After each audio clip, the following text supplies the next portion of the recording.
Hello students, we are discussing moment of inertia. कल हम लोगों ने ये देखा था कि जिस तरह से ट्रांसलेशनल मोशन में मास होता है उसी तरह से रोटेशनल मोशन में उसका एनालॉगस टर्म है मोमेंट ऑफ इनर्शिया। और मोमेंट ऑफ इनर्शिया मास के ऊपर तो डिपेंड करेगा ही, बट मास का डिस्ट्रीब्यूशन कैसा है about the axis of rotation उस पर भी डिपेंड करेगा। सो moment of inertia depends not only upon the mass but it also depends upon the distribution of mass about the axis of rotation. Okay. कल हमने derive किया था कि भाई एक अगर रिंग है, यूनिफॉर्म थिन रिंग, यहाँ से ऐसा अगर एक्सिस ऑफ रोटेशन जाता है perpendicular to it and passing to the centre, उस केस में इसका moment of inertia is mr²। वही अब ऐसा रिंग अगर रखा हुआ है and the moment of axis passes like this through the centre but like a diameter, उस केस में moment of inertia will be equal to mr²/2। So axis कैसा है उसके ऊपर डिपेंड करेगा। Okay, similarly yesterday we had derived moment of inertia for a disc, uniform disc है और इसका जो एक्सिस ऑफ रोटेशन है वो ऐसा है, it is passing through the centre and perpendicular to this plane. तो उस केस में moment of inertia was equal to what, mr²/2। वही अगर ये सेम डिस्क है लेकिन इस केस में the axis is not perpendicular to it, लेकिन ऐसा passes through the centre and it's like diameter, so उस केस में the moment of inertia is equal to mr²/4। Okay, similarly अगर हमारे पास एक थिन यूनिफॉर्म रॉड है ऑफ लेंथ l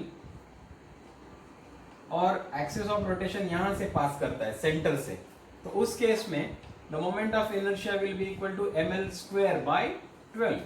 पर अगर यही axis of rotation को अगर हम लोग यहाँ पे लेके आते एंड में, तो in that case this becomes 1/3 ml²। so axis of rotation कहाँ से पास होता है इसके ऊपर ये डिपेंड करेगा कि what is the moment of inertia। Okay, ऐसे डिफरेंट टाइप्स के सिस्टम्स के लिए मोमेंट ऑफ इनर्शियाज क्या क्या होगा, ये टेक्स्ट बुक के चैप्टर के एंड में एक टेबल बना के दिया हुआ है, स्ट्रेट अवे इसके फार्मूलाज दिए हुए हैं, उसमें से एक बार जाना पड़ेगा and you will have to remember those for solving different types of numerical problems. Okay, so ये कुछ मैंने एक्सप्लेन किया है। इसी प्रकार हॉलो स्फीयर के लिए दिया हुआ है and then for solid sphere के लिए दिया हुआ है। So for different systems it is given, you will have to simply remember that। अभी आज जो चीज हम लोग देखेंगे that is principle of parallel axis and principle of perpendicular axis। this is very very important principle or theorem। okay, let us see।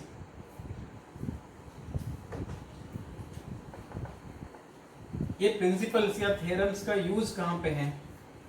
इनका use है to determine the moments of inertia for different systems. So principle or theorem of parallel axis।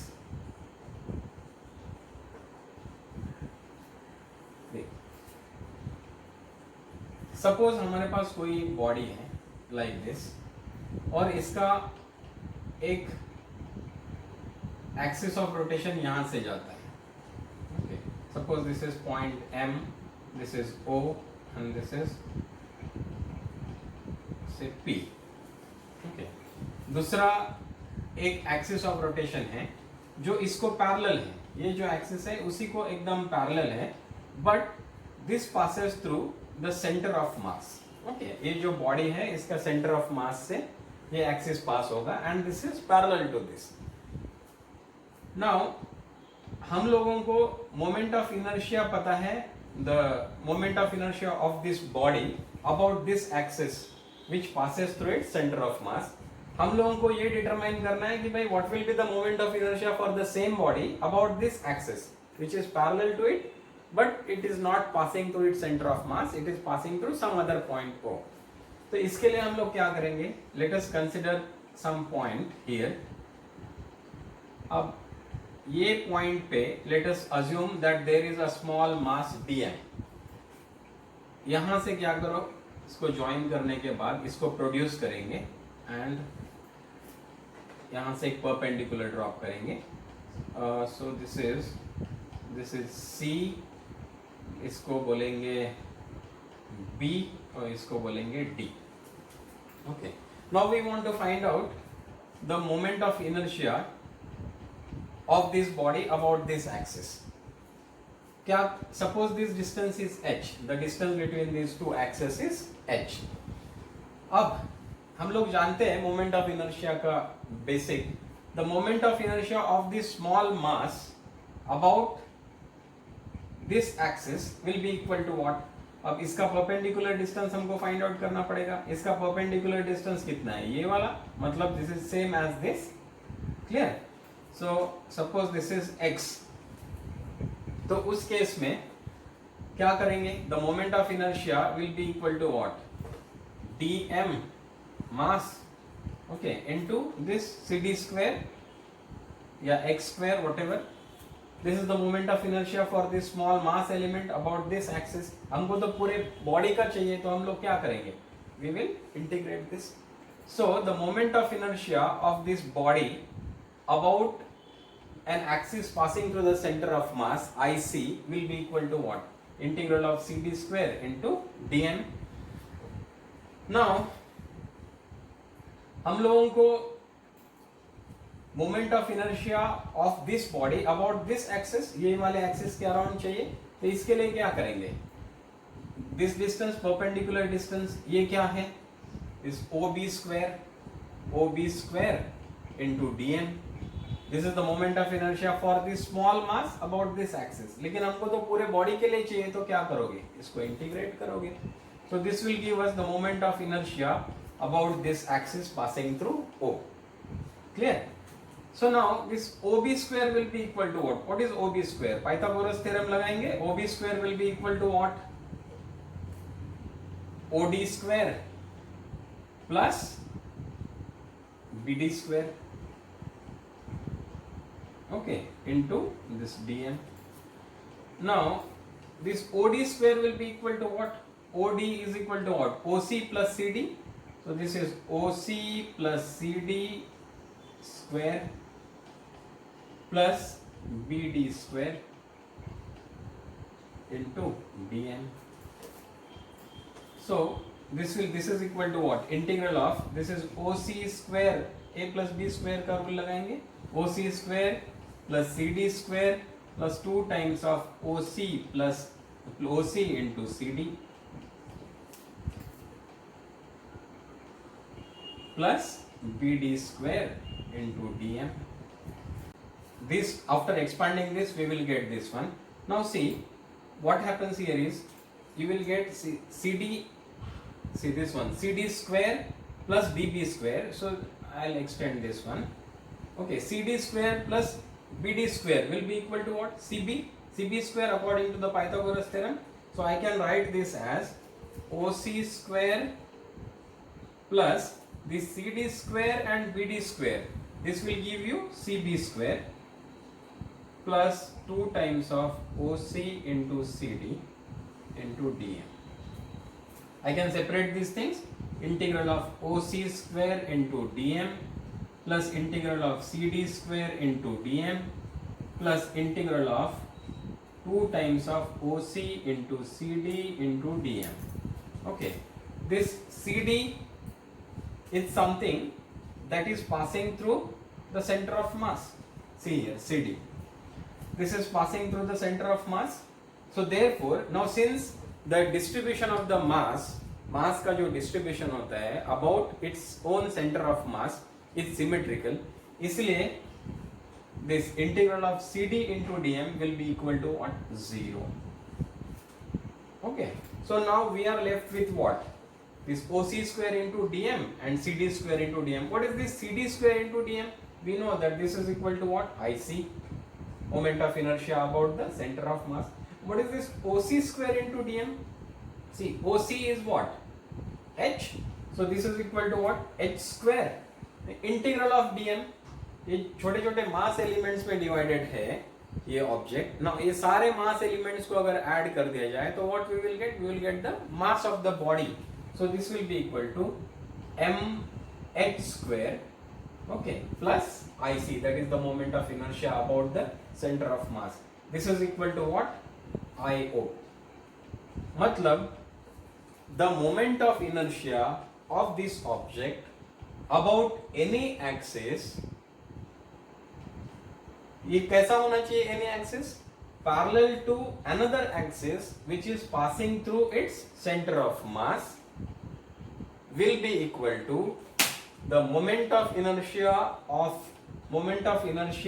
this body, object, about this axis which is passing through the center of mass, plus the product of mass of the object and square of the distance between these two axes.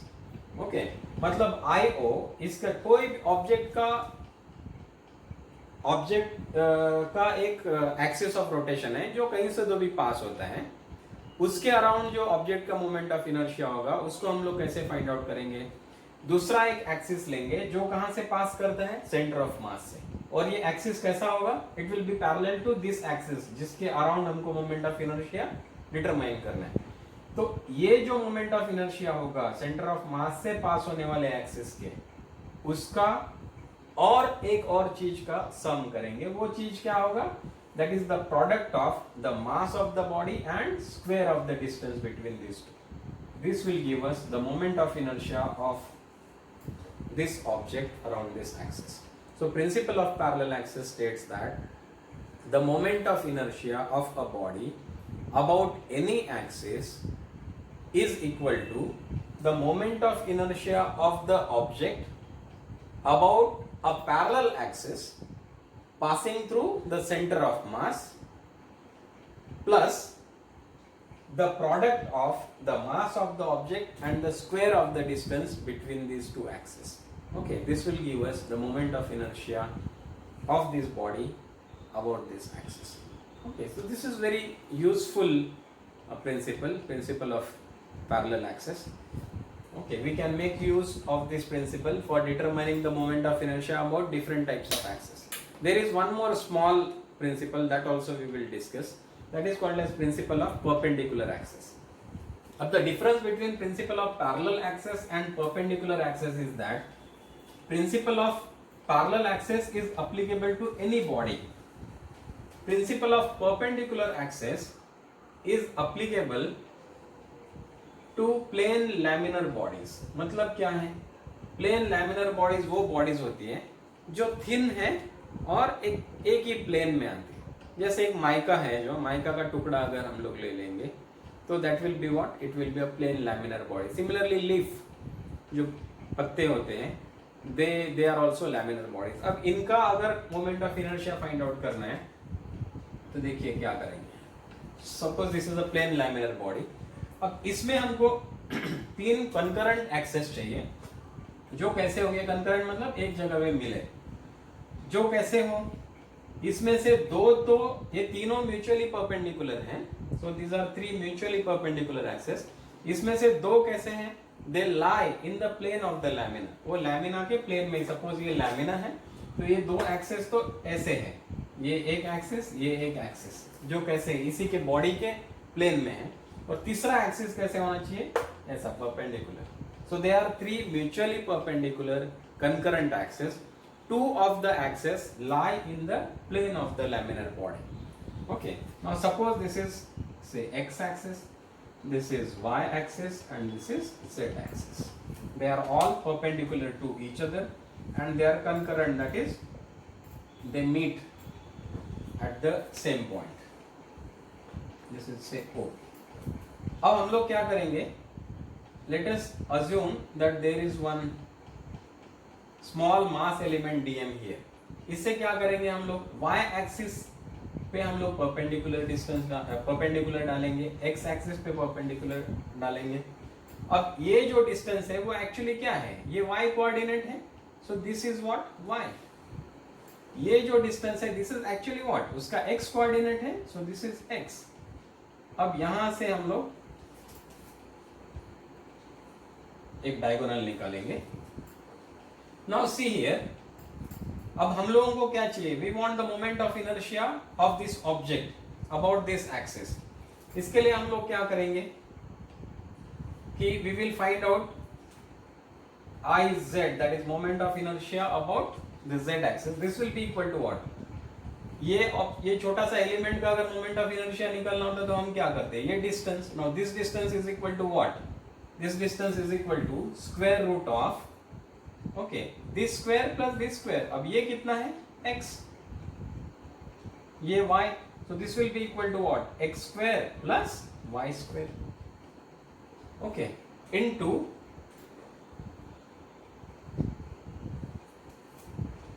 हाँ, ये distance तो under root of X square plus Y square है, लेकिन हमको उसका square चाहिए, so this will be equal to what, X square plus Y square into DM. ये तो ये एलिमेंट का हो गया। पूरे लैमिनर बॉडी का चाहिए तो इसी को हम लोग क्या कर लेंगे, इंटीग्रेट कर देंगे। So this will be equal to integral of X square into DM plus integral of Y square into DM. Now what is X square into DM? X square into DM will be equal to what, integral of X square into DM will be equal to what? It will be Iy, the moment of inertia of this body about y axis, and this will be equal to what? Y square into dm, मतलब perpendicular distance from the x axis उसका square into dm, so this will give you what? Ix. That means Iz is equal to Ix plus Iy. So principle of perpendicular axis is applicable to the plane laminar bodies. This is first thing. Second thing is it relates the moments of inertia of this laminar body about three concurrent mutually perpendicular axes. Two of these axes lie in the plane of the laminar body. Okay. The moment of inertia of a plane laminar body about one axis perpendicular to it is equal to the moment of inertia of this body about two mutually perpendicular concurrent axes lying in the plane of this. So the sum of these two moments of inertia will be equal to the moment of inertia about this perpendicular axis. Okay, I hope you have understood. Once you have understood this, it is very easy to apply it to different situations that are given in the exam. Thank you very much. Keep watching, keep liking it. Thank you.